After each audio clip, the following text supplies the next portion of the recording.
欢迎来到巴巴娱乐呀频道，请订阅频道，所以大家不要错过当天最热门的新闻。我们今天的时事通讯包括以下内容：诚意500万围观村 BA， 热闹之后看谁留下。你说巧不巧？一个小小的村 BA 开幕式，硬是被一个演员掀成了全国热搜的大浪花。怀化晨曦村。平时你可能还真不一定能在地图上一眼找准，这回直播一开，观看人次蹭蹭的往上跳，直接冲破500万。谁的功劳？诚意一现身，手机那头的弹幕就像菜市场赶早市，热闹得很。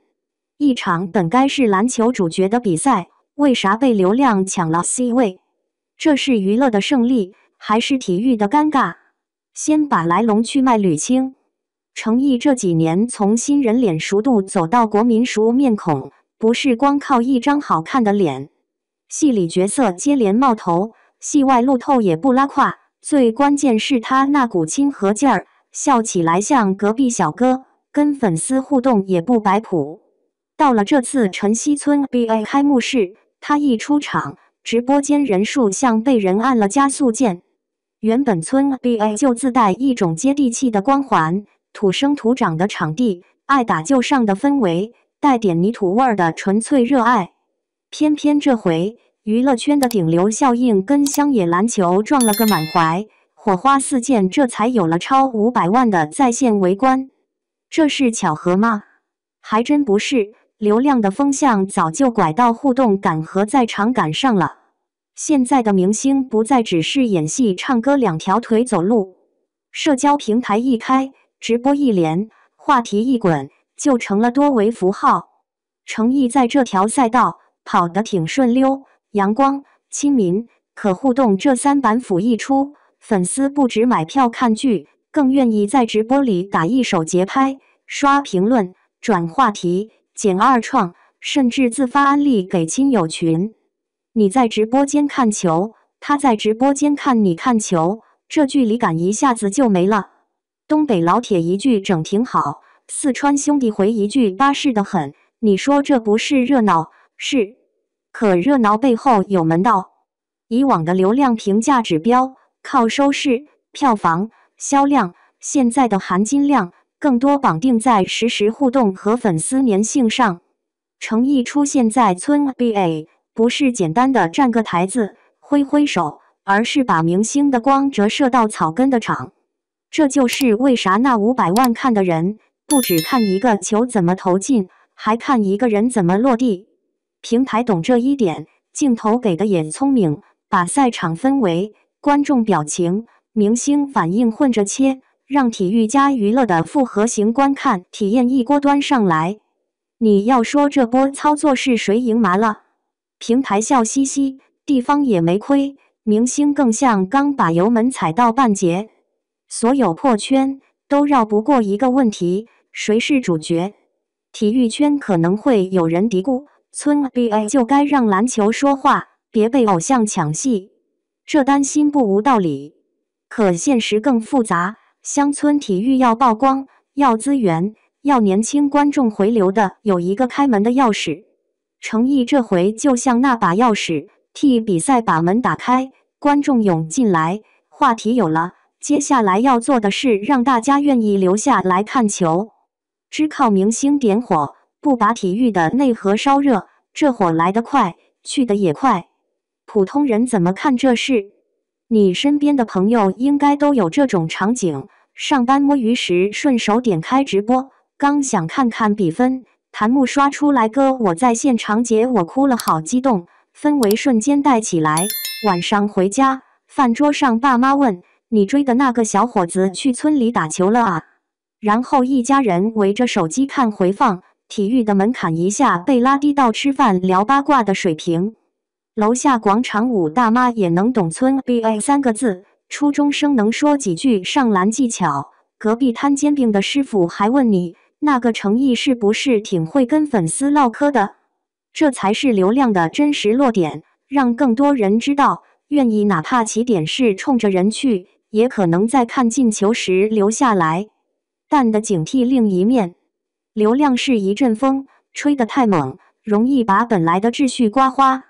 直播间里镜头是不是更多照顾明星？解说是不是被话题带着走？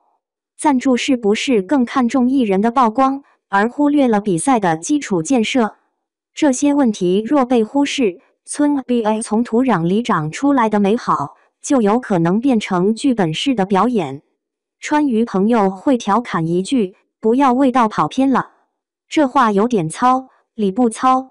我们要的是让明星把门打开，而不是把门口的路堵死。从诚意的角度，他的流量密码没那么悬，长期积累的作品与口碑，线上线下不掉链子的互动，以及对公共场的把握。他去的不只是综艺、剧组，还有公益、体育这些带有公共性的场域。此时的他，不再只是一位演员，而是一个可以搬运注意力的公共角色。这种角色转变，映照的是当下娱乐产业的结构变化。平台需要能带人的人，地方需要能带路的人，粉丝需要能回应的人。三方合力，效果立竿见影。500万是个数字，更是一种信号。村 BA 的魅力不只是一场开幕式，它背后的关键词是草根社区参与感。当流量注入之后，能不能让本地青少年多几个像样的栏架子，让周末多几场正经的比赛，让外地游客来一次不只停在拍照，这才是流量转化的硬核。否则，今天热闹给了晨曦，明天热闹给了别处，留下的只有几个旧横幅。东北话讲，别热闹劲儿一过，啥也不剩，那就亏大发了。再说粉丝，别把粉丝经济妖魔化，粉丝不是只会刷屏的机器人，更多是有情绪、有审美的年轻人，他们愿意为了喜欢的人驻足，也愿意把注意力分享给 TA 参与的领域。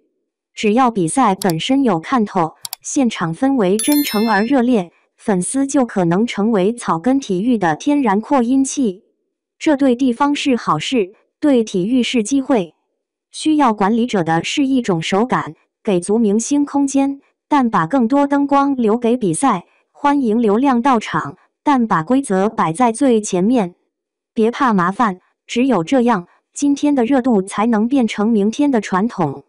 回到那500万，它不是一张成绩单的终点，更像一个倒计时的起点。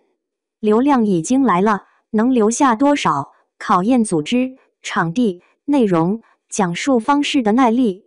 我更愿意把这次看成一次样本，一个小地方如何在大舞台上亮相，一个明星如何把关注导向公共议题，一个平台如何让直播从看热闹变成懂门道。如果样本跑得顺，未来就有更成熟的范式。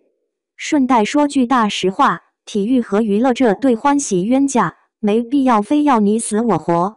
球场需要笑声，也需要呐喊，明星给带来的是人气，篮球要回馈的是精彩。两边彼此借力，别互相抢戏，才是共赢的正确姿势。有人问，靠不靠明星？我说，开局靠，过程要靠比赛，最后还得靠社区。一场赛事能不能扎根，看的是他把瞬时的热熬成长期的暖的本事。